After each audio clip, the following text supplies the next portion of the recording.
Hi అండి, welcome to my channel. So ఈరోజు అయితే మనం వరల్డ్ జియోగ్రఫీ అండి, సముద్ర శాస్త్రం అనే టాపిక్ గురించి అయితే మనం చెప్పుకుంటున్నాం కదా. సో ఆ టాపిక్లో సబ్ టాపిక్స్ అనమాట కొన్ని ఉంటాయి.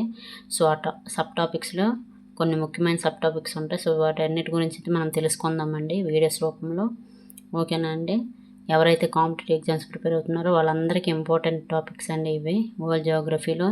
అది ఏపీఎస్సీ అయినా, టీజీపీఎస్సీ అయినా, రైల్వే అయినా, ఎస్ఎస్సీ అయినా, ఏదైనా సరే వరల్డ్ జియోగ్రఫీలో ఈ టాపిక్ అనేది చాలా ఇంపార్టెంట్. దీని నుంచి బిట్స్ వచ్చే అవకాశాలు అయితే ఉంటాయండి. సో లేట్ చేయకుండా అయితే మొదలు పెడతాం. సో ఇంతకుముందు వీడియోలు ఎవరైతే చూడలేదో సముద్ర శాస్త్రం ఖచ్చితంగా చూడండి. ఓకేనా? 2 వీడియోస్ పెట్టాను, చూసాక ఇవి చూడండి, దానికి కంటిన్యూ అనమాట ఇవి. ఓకేనా? నెక్స్ట్ ఫస్ట్ సబ్ టాపిక్ సముద్ర భూతల విభజన అండి, డివిజన్ ఆఫ్ ఓషన్ ఫ్లోర్. ఓకేనా? సో ఫస్ట్ పాయింట్, మహాసముద్రాలు భూఖండములను ఆనుకొని ఉన్న ప్రాంతమును ఖండ తీరము అంటారు. ఈ ఖండ తీరం సముద్రంలోనికి చొచ్చుకొని ఉంటుందన్నమాట. ఓకేనా? అయితే సముద్ర భూతలము ఖండ తీరపు అంచు నుండి ప్రారంభమయ్యి నెక్స్ట్ పోను సముద్రపు లోతుతో పాటు పెరిగి అగాధ ప్రాంతముల వరకు విస్తరించి ఉంటుందండి. ఓకేనా?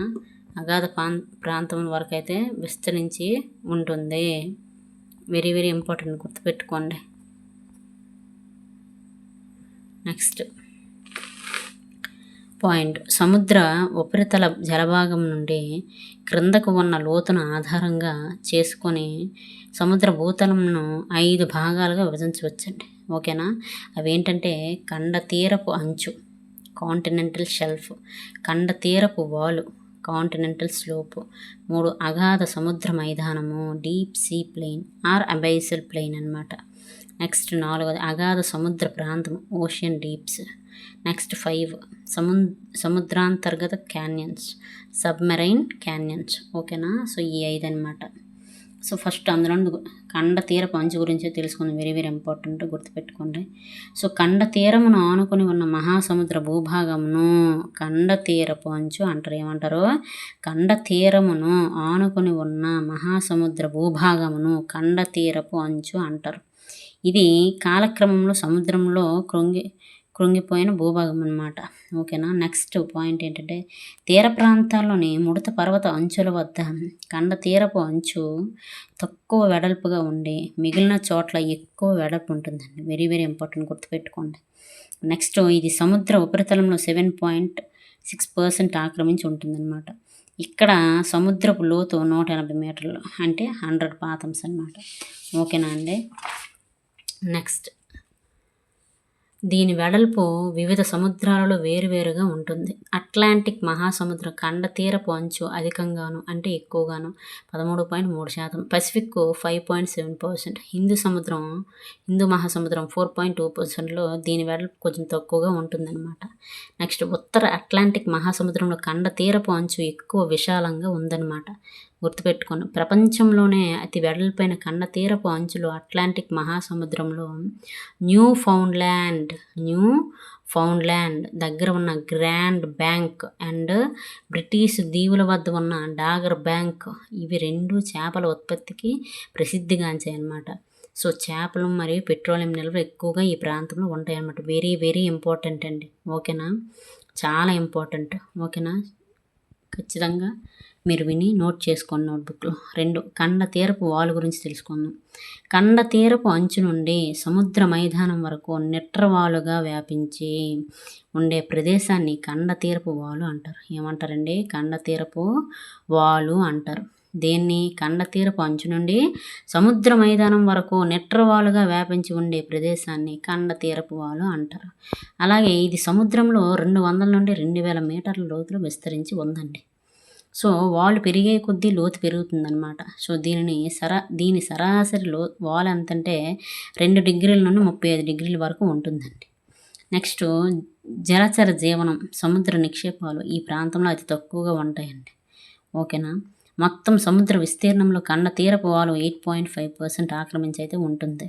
సముద్రాంతర్గత క్యాన్యన్స్ అనే భూస్వరూపాలు, అంటే అబైసల్ ప్లెయిన్స్ ఈ ప్రాంతంలో ఉంటాయన్నమాట. ఎక్కడ ఉంటాయి? ఖండ తీరపు వాలు. అడుగుతాడండి ఎక్కడ ఉంటాయని అడుగుతాడు, అందుకే మళ్ళీ చెప్తున్నాను. ఓకేనా? సో ఇది కొంచెం చూడండి, హైలైట్ చేసిన మాత్రం చూడండి.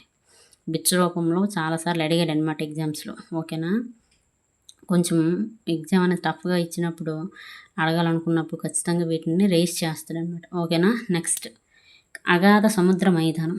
దీనినే అగాధ మండల మైదానము, అబైసల్ ప్లెయిన్ అని కూడా అంటారు. ఇది కండ తీరపు వాల నుండి కొంత ఎత్తు పల్లెలతో కూడిన విశాలమైన మైదాన ప్రాంతం అన్నమాట. గుర్తుపెట్టుకోండి. అయితే ఇది సముద్ర భూతలంలోనే 2000 నుండి 6000 మీటర్ల లోతులో ఉంటుందన్నమాట విస్తరించి. నెక్స్ట్ మొత్తం సముద్రం భూభాగంలో ఇది 82.70% ఉంటుంది.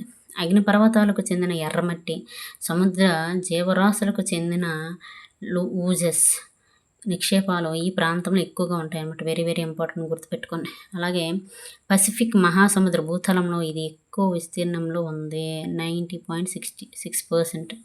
ఓకేనా, సో వంకర టెంకరగా ఉన్న రిడ్జులు very very very very important. వంకర టెంకరగా ఉన్న రిడ్జులు, పీఠభూములు, సముద్రాంతర్గత అగ్నిపర్వత శిఖరాలు మొదలైనవి ఈ ప్రాంతంలో ఎక్కువగా ఉంటాయి అన్నమాట. ఎక్కువగా ఉంటాయి, వెరీ వెరీ ఇంపార్టెంట్ అండి. ఓకేనా ఈ పాయింట్. సో నెక్స్ట్ మహాసముద్ర అగాధము.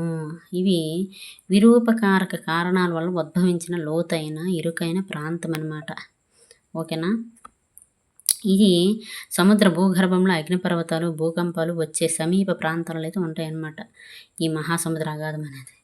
నెక్స్ట్ 5 ట్రించు లేదా కందకాలు లేదా అగాధాలండి. సో సముద్ర భూతలంలో అత్యంత లోతైన ప్రాంతంగా పేర్కొనబడే సముద్రపు ద్రోణిలో ఓషన్ ట్రోఫ్ ఉన్నటువంటి చాలా లోతైన ఇరుకైన ప్రాంతములను అగాధములు లేదా సముద్రాంతర్గత కందకములు లేదా ఓషన్ ట్రెంచెస్ అంటారనమాట. వెరీ వెరీ వెరీ ఇంపార్టెంట్ అంటే గుర్తుపెట్టుకోండి. ఎగ్జాంపుల్ ఫిలిప్పైన్స్ దీవుల్లోని మిండనాప్ ద్వీపం వద్ద ఉన్న మెరియానా ట్రెంచ్ అండి. ఏంటి మెరియానా ట్రెంచ్ ప్రపంచంలో గల లోతైన ప్రాంతం అనమాట. ఓకేనా, సో ఇది మొత్తం సముద్ర భూతలంలో 1.2% మాత్రమే ఆక్రమించి ఉంది. వీటి సరాసరి లోతు 5500 మీటర్ల వరకు ఉంటుందన్నమాట. సో ఇంతవరకు సముద్ర శాస్త్రం అనే దాంట్లో సబ్ టాపిక్ అనమాట. ఓకేనా, ఏ అనే సబ్ టాపిక్. మిగతా టాపిక్లు నెక్స్ట్ వీడియోలో అయితే తెలుసుకుందామండి. సో వీడియో కనుక యూస్ఫుల్ అనిపిస్తే ఖచ్చితంగా లైక్ చేయండి ప్లీజ్. లైక్ చేసి షేర్ చేసి నన్ను సబ్స్క్రైబ్ చేసి నన్ను సపోర్ట్ చేయండి. ఓకేనా, థ్యాంక్ యూ సో మచ్ అండి. ఇటువంటి ఇంపార్టెంట్ టాపిక్స్ మీకు వీడియోస్ రూపంలో మన ఛానల్ ద్వారా మీకు నేను రోజు అందిస్తూ ఉంటాను. ఓకే అండి, ఎవరైతే ఆస్పిరెంట్స్ ఉన్నారో బాగా చదవండి. All the best.